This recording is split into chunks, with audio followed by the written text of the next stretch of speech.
Welcome back, everybody. It is January of 2022, and this is episode 37 of What Is on My Desk.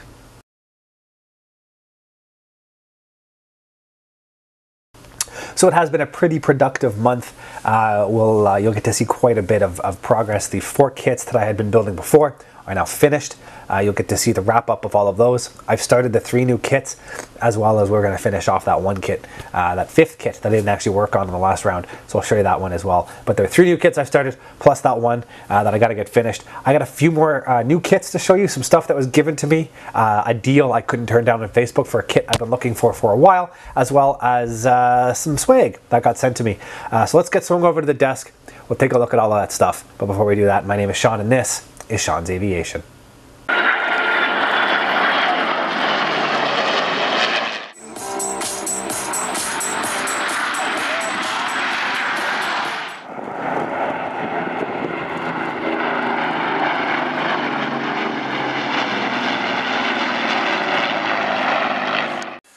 Okay, so after many months of not having any new products to show you, I actually have a new product to show you.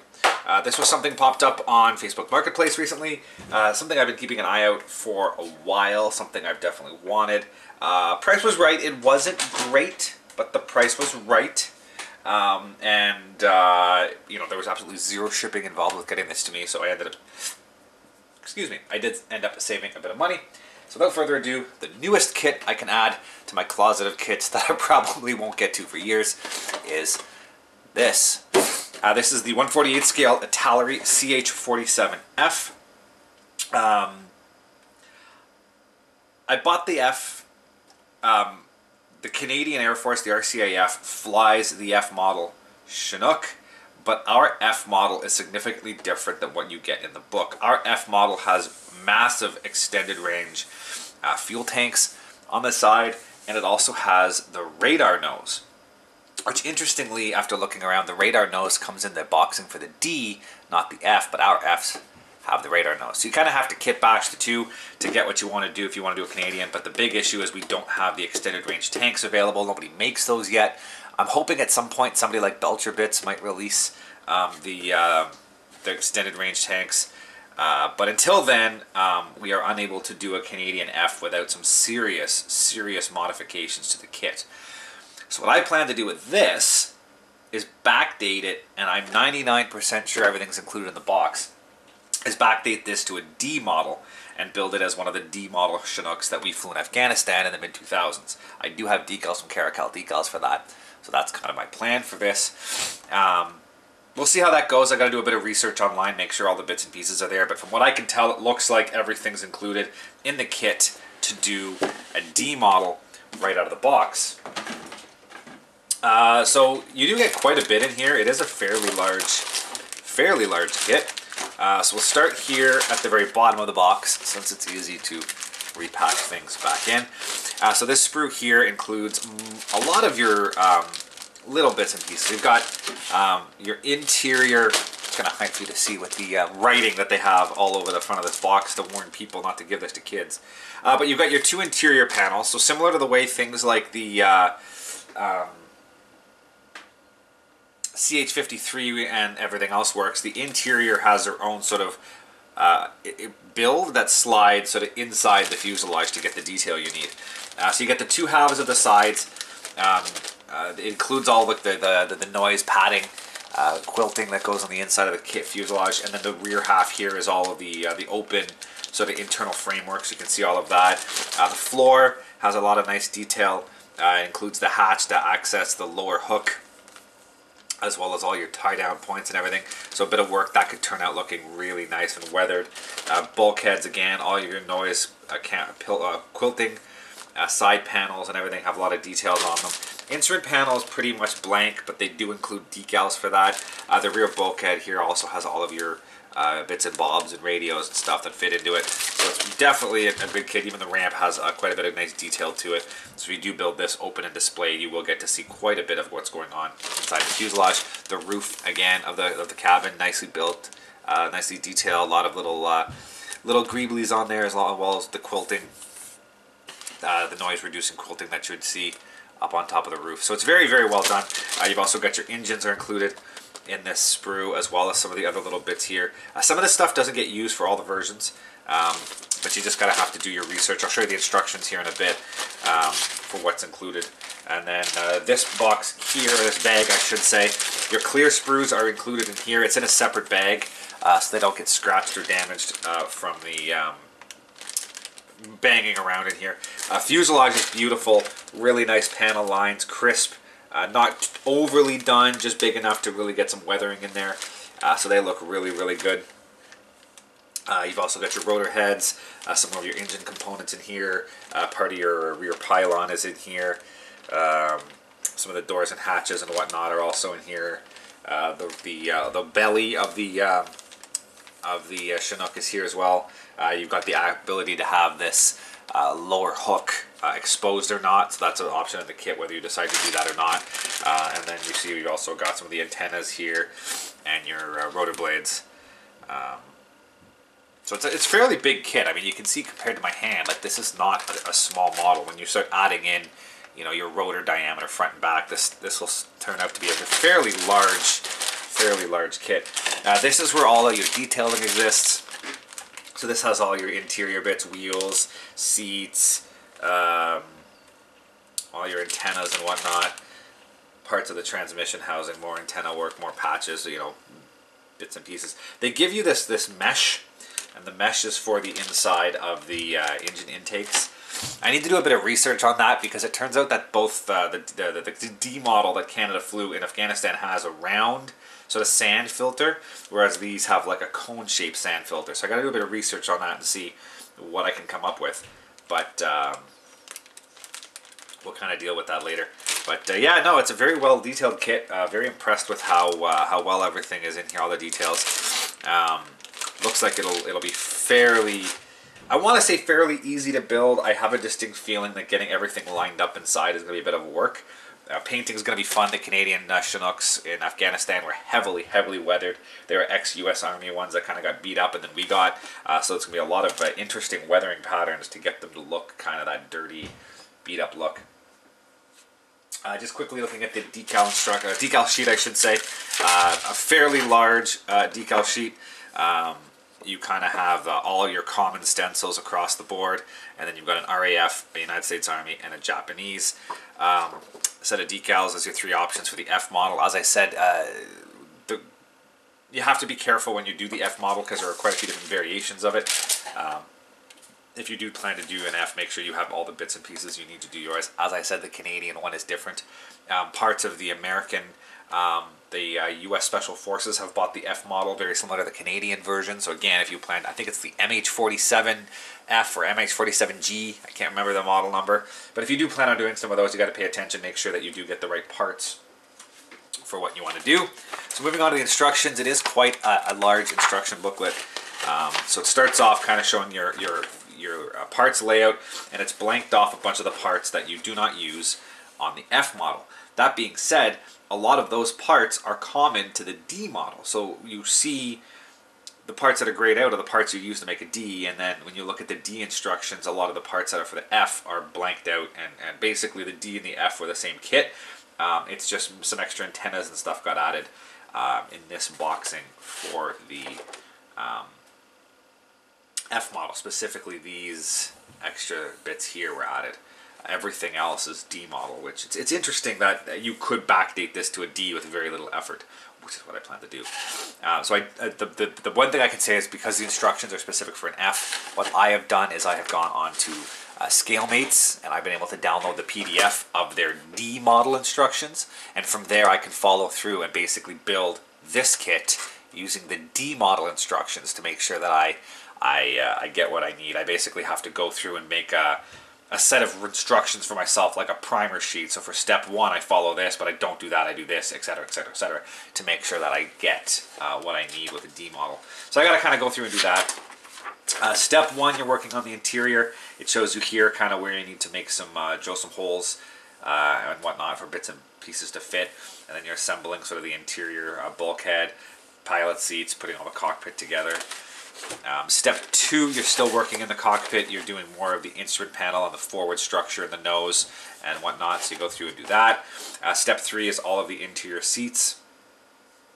So they all get put together and then installed onto the floor. Step 4 is the side panels in the fuselage. Getting those all painted up and installed, and then here in step 5 you can see how you put all of this together. You do have this one window that is put up or down. You have to make that decision earlier on in the build depending on how you want to do it, so you have to look later on and come back. It's not easily explainable, but basically if you want to put this window open, you have to glue it to the inside of the fuselage. If you want to have it closed, you have to glue it closed, but you don't know that till later on in the instructions. But anyways, that's that. Step 6, for depending on which version you build, you have to drill all the different holes for all the different antennas. This is where you need to be careful, because if you're doing this as a D model, none of this applies. So you got to look at your other instructions, make sure you're doing it right, or if you're doing another version of an F, you need to make sure that you find out kind of which one it's closest to and follow the instructions. So it does make life a little difficult if you're kind of going outside of these 3 versions due to the variations and differences and stuff. So you got to be careful with that. So moving over here, step 7, you're gluing all the clear windows in. You can see here where that door here that you had to decide whether you wanted to open or close or not comes into effect here, where this is where you have that mounted into the fuselage or mounted up into the roof. So you have to make the decision here based off what you did here, and you know, it does definitely gets a little confusing because they don't clearly tell you that back here. So step 8, we're putting together the fuselage, gluing the 2 halves around that central interior part. We're also gluing in the this is sort of the mounting points for your rotor hinges, where your rotor would actually sit and allow them to spin. So those get installed, as well as that rear part for the pylon. It is nice. It kind of shows you where to tape. Good ideas of where you can lay your tape to ensure that you do get good coverage and pressure all across the fuselage to hold it all together. Step 9, we're starting the exterior bits. So you can see how we're getting the engines glued together and installed into place, and the cockpit gets glued on in this point, as well here with the nose part added to the instrument panel, the canopy I should say. So you can see how we're starting to get those final bits out. Step 10 is the belly, and again it's showing you how to drill the holes for A, B, or C depending on what version you choose for all the antenna fit. So again, you need to make sure that you do what fits for the version that you're building. Moving on to step 11, we glue the rear door, the ramp in place, as well as the floor. And it looks like it's designed in a way that you can actually move the rear door after it's assembled. I'll have to play with that a little bit and see how it works, because it does... no, I take that back. There are pistons that hold it one way or the other, so you have to make that decision when you start building it, whether you want the doors open or closed. But the hinges are relatively loose, so you could theoretically leave it and find a way to move it and change that position if you chose to do a little bit of extra work. So anyways, the ramp gets installed, the belly gets installed. Step 12 is when you choose whether you want the hook, the belly hook, to be out or closed. Step 13, you're installing the landing gears.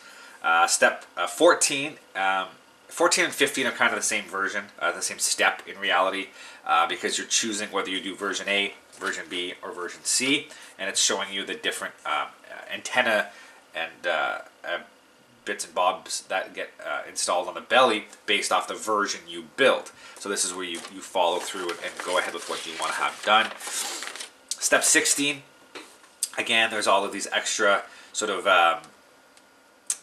what's the word I am thinking of? Sort of countermeasures suite that gets installed on the one version. I believe that's the RAF version.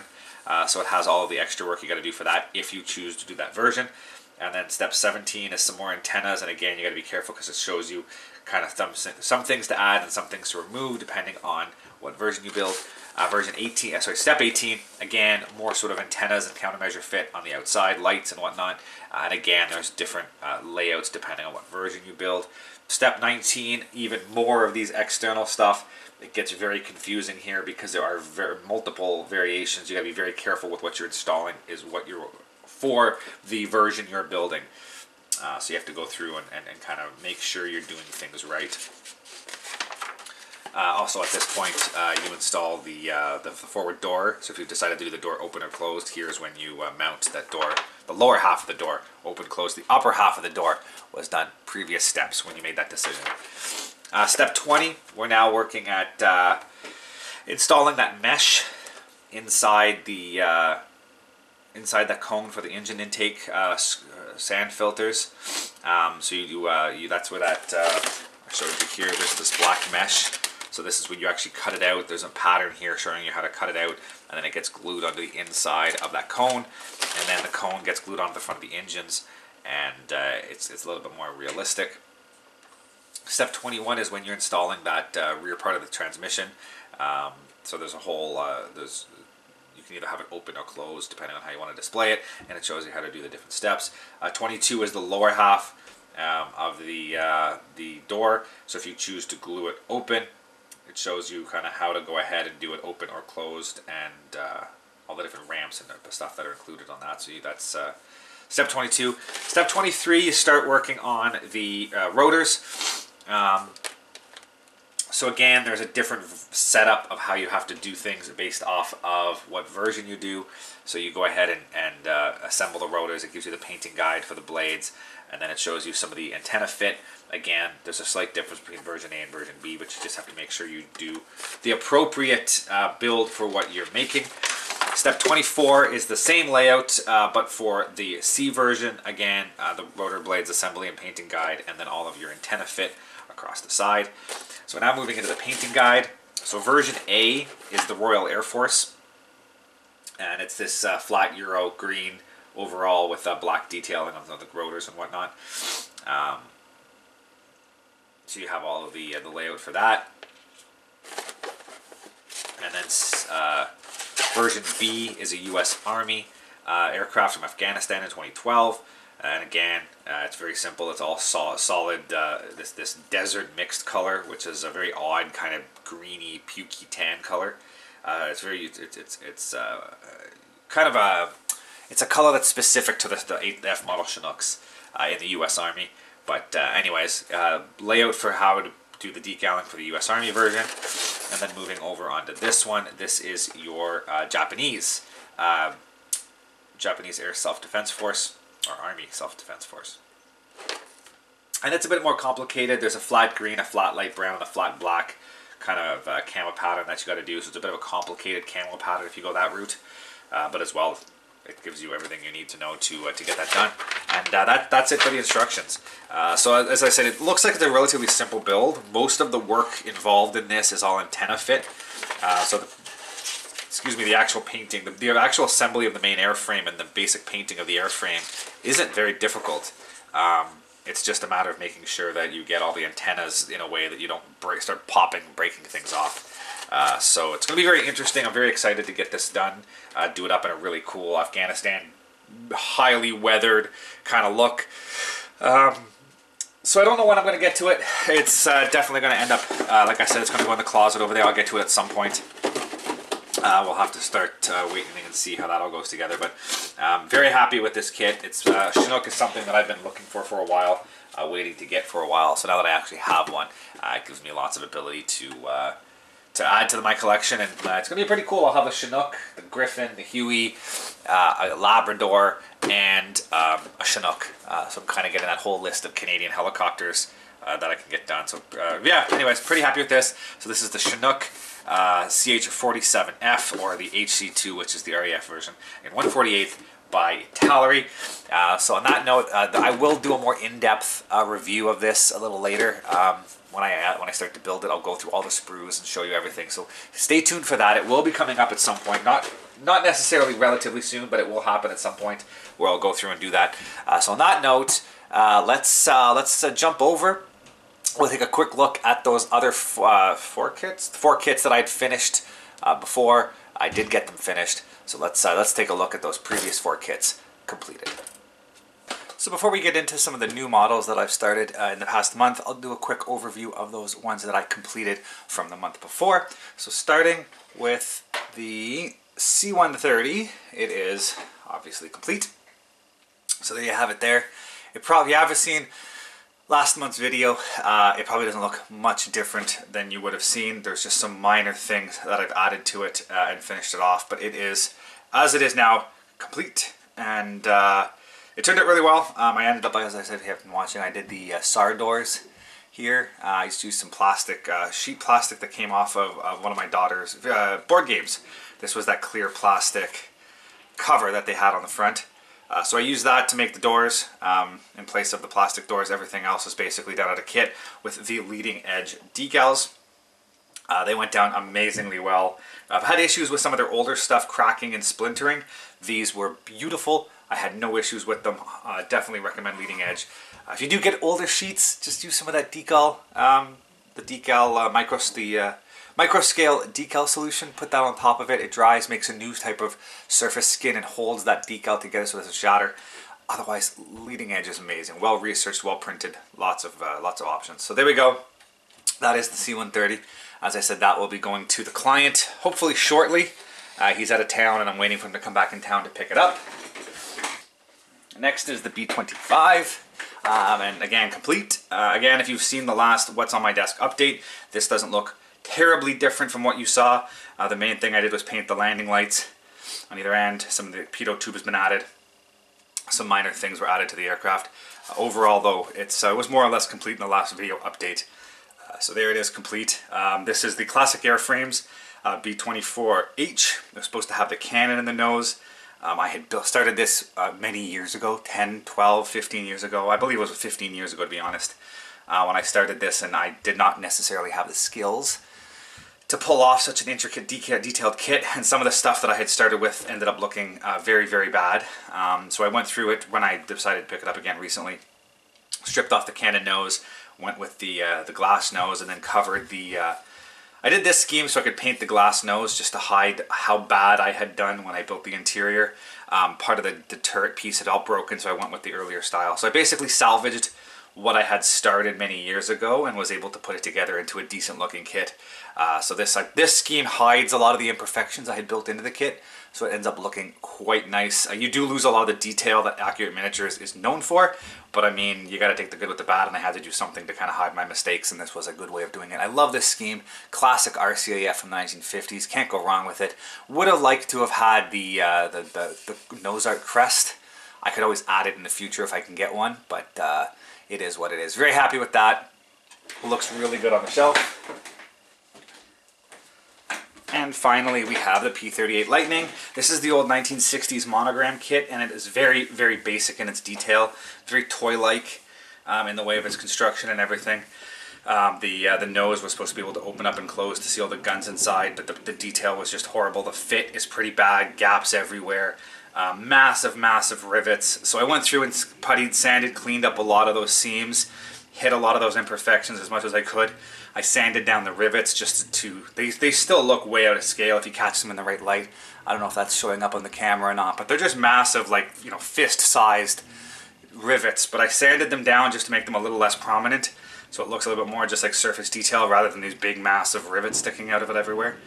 So it was a bit of work on that, hiding the rivets, doing a bit of puttying and sanding. Painted the night scheme just so that the black would hide a lot of those imperfections. Still did the Alclad for the exhaust area, give it a bit of punch.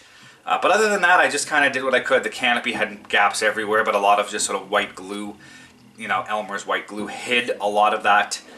So I mean, like, again, with a little bit of strategic work, you can make this look like a decent kit. And I mean, considering, again, this is a 1960s monogram toy-like kit, it actually looks really, really good. The decals surprisingly went down beautifully.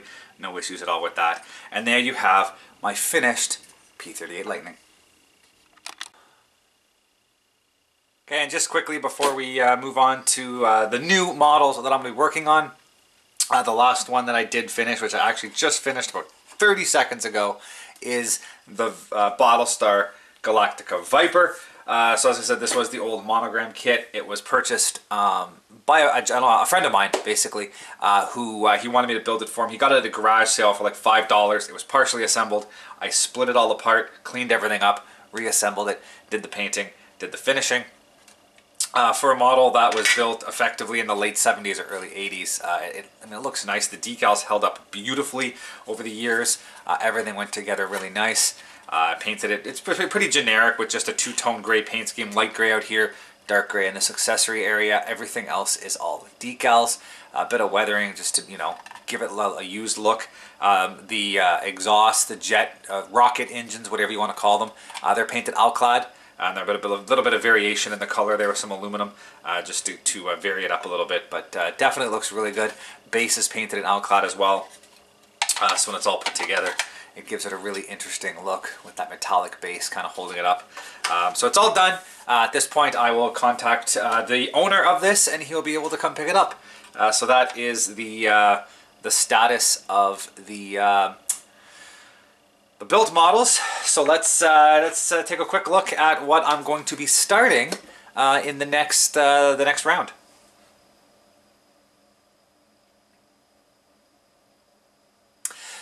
So for those who have been watching in the previous few months, I have been briefly talking about a model I'm doing for my dad, the C119 flying boxcar. This is the Italeri 1/72nd scale kit, and I'm going to be basically painting this in alclad for him. So it's already assembled, and I am going to kind of include this in this next round of kits. I basically have to mask off all of the windows along around the canopy and everything else, the hatch here, clean everything up as best as I can, and then I'm going to give it a shot of alclad. I'll have to kind of clean up the props a little bit as well, paint them black after the fact, do what I can. I'm going to get basically as much of this painted for him as possible and hand it back to him for him to decal. So this will be one of the 4 kits I will be doing in this round, but as you can clearly see, it's going to be done more of off and on near the end of the round. Get that started. So that's going to be included in this month's build. I do need to get that done for him. The other 3 kits I'm going to be building, this is the first of them. I have the box already out, so I'll have to flip it. It's going to be the Tamiya 148 scale Gloucester Meteor F1. This is the early generation of the Meteor, the very first batch built. And I'm probably going to build this one up in the prototype scheme, which you can see here with the yellow bottom. And it's actually brown instead of the gray, which is going to be a bit of a different scheme. But this is going to be brown and green with the yellow bottom. So it'll be a very interesting kind of look for that. I'm also going to be doing a 148 scale Accurate Miniatures Dauntless. It is a bagged kit. I picked this up used off of somebody. All the parts are here. It just comes in a bag, not a box. This one will be painted up in a tritone, white, intermediate, and dark blue. From the Tarawa invasions with the U.S. Marines. So we'll be doing that one basically out of the box, built up like that. The last kit I'm going to be working on is the 148 scale Edward L29 Delphin. This one I'm going to be building up for a friend of mine. It's a bit of a surprise, so I'm going to be hiding some of the final work on this as we go. Some of the future what's on my desk updates, you're not necessarily going to see an update on this once I start the painting process. It's going to be similar to this, but it's going to be customized for somebody I know who is connected to an L29. Hopefully he doesn't see this video because he's going to realize already what's going to happen.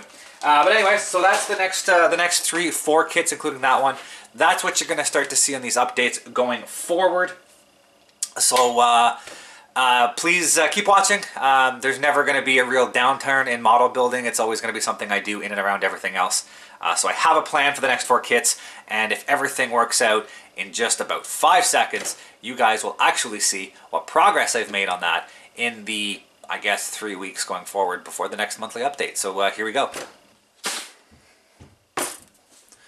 So just quickly before we move over to the progress I have on the new kits, a bit of a surprise. A friend of the family was actually generous enough to go out and purchase a bunch of gifts for the kids and for my wife and everybody, sort of as a, you know, a bit of a, not as a thank you, but a little bit of, you know, acknowledgement of the tough times we've gone through with COVID, having to be working all the time and the school being closed and struggling with childcare and reduced salaries and all that kind of stuff. They said, you know, we know it's been a bit of a tough year for you guys.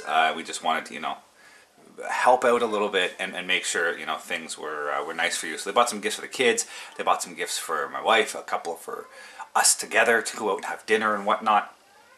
And included in that, I guess they have one of their family members who build models. And they know I build models and whatnot. So I guess her family member actually donated to her 2 kits to give to me. Now they are a little bit on the older side, but both of them are going to be quite interesting. So the first one I'm going to show you is sort of the more generic of the two.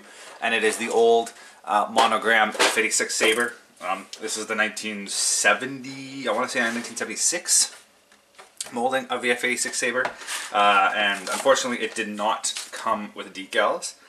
But that is okay, as I do have quite a few decals laying around for the F86. And I actually wanted to pick up another one of these because I wanted to do one, excuse me, in the RAF scheme and one in a Canadian line scheme. Not sure if it's going to be a European camo or sort of the silver scheme. I'm not sure yet. I might be doing the one up in the Canadian squadron.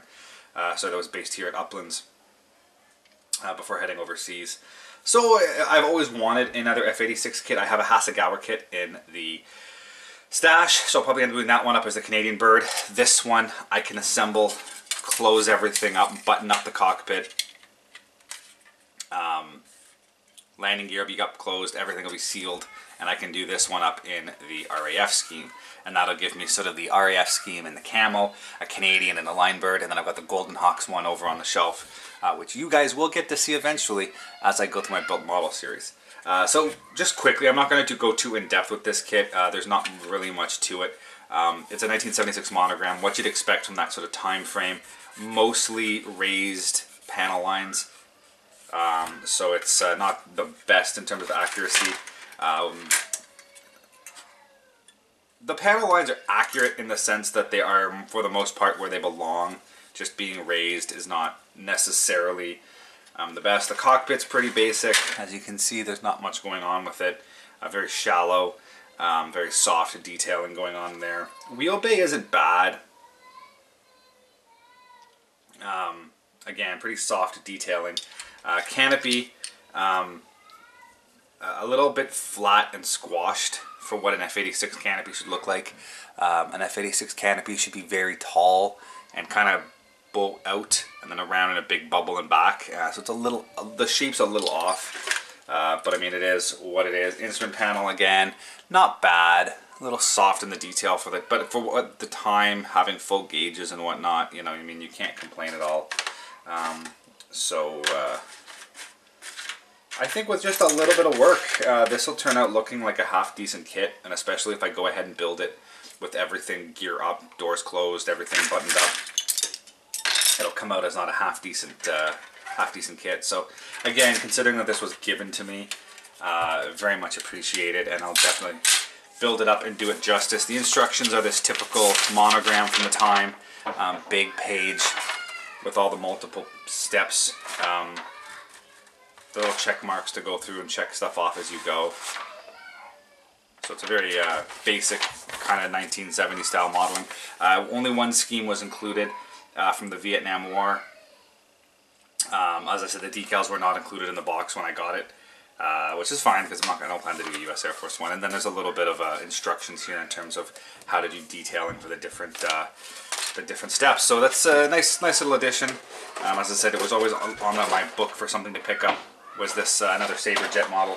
And then moving on to the other one, this is the one that I'm actually very interested in. It's not something I would normally build.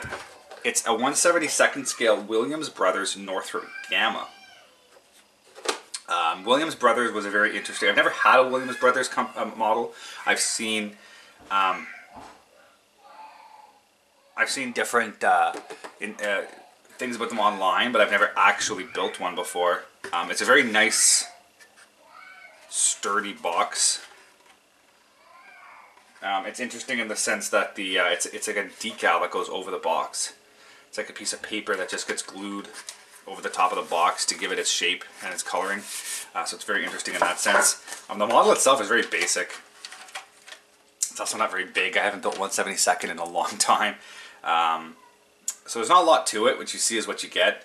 You get two different variations of it. There's a long nose 2-row radial, then a short nose one row radial, so a bit of a variation in there. There's a little bit of work you got to do because there's different variations. You cut out the windows in the fuselage if you want them. You shape the top of the tail if you want them.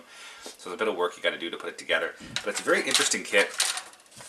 The instructions are very involved. This entire front part of the instructions is basically telling you the different variations that go into the kit depending on which one you want to buy. There's technically 5 variants you can build, and these are the instructions on what to do and how to get each variant.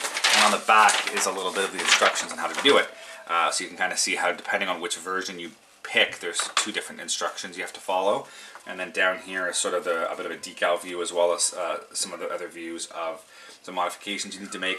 And then over here are some of the different phases of the different aircraft, so you can kind of look and realize where I have to cut the window, where I have to cut the window, you know, what shape of the tail do I have to do, what tail wheel to use, what pitot tube to use, all that kind of stuff. And there's actually full-size drawings involved. Both this and this are full-size drawings, so you can go through and get your sizing for your ailerons or your top of your tail if you do the modifications. So very interesting in this. I don't know when I'll ever get around to building this, but I definitely plan on building it, as it is a very interesting kit. And I do probably plan to do this Texaco scheme. The Sky Chief, they used to set some land speed records, or world speed records I should say, across the US. So I'm probably going to do that up. It's really cool. Do it alclad aluminum, and then with the red and green decals, I think it'll pop quite nicely. So that's the plan with that one. But yeah, again, very unexpected to be given these 2 for Christmas. Neither one of them are something I probably would have went out and bought on my own, but it's just a nice addition to have in the stash. So in that sense, now that we've done that, let's move over. We'll check the progress on the kits. So just quickly before we move on to the kits, I do have a bit of swag I want to show you guys. So this was something that I've been looking for a while. I saw a friend of mine on Facebook had gotten one. I kind of asked where he got it, and it was one of the Snowbird's 50th anniversary coins. And luckily, Snowbird 10 actually messaged me over Facebook and sent me their coin. So this is the 50th anniversary Snowbird coin from last year's season. And as far as I know, these aren't for sale anywhere. They're only basically given out. I still can't find anywhere where these are available for sale. So as you can see, it's got the 50th logo on the back side, celebrating Canadian icons with the Blue Nose 2 and the Snowbirds. So it's a pretty cool coin. As well, along with the coin that he sent, he also sent one of the 50th patches, which again is pretty cool. So just some little quick things he sent along, which is pretty cool to have. Pretty cool to have along with everything else. It's supposed to have been 2021. Well, sorry, 2020 was the 50th season. And unfortunately, with the COVID, 2020 didn't really happen, so they celebrated it during 2021. But still, very cool to have these. Again, it's a once-in-a-lifetime event, and yeah, very glad that he sent these. So again, Snowbird 10, thank you so much. I appreciate that. And these will be going on with the rest of my my swag collection to be proudly presented with the rest of my stuff. So that being said, we will move across to look at the models, the progress. I really don't have much.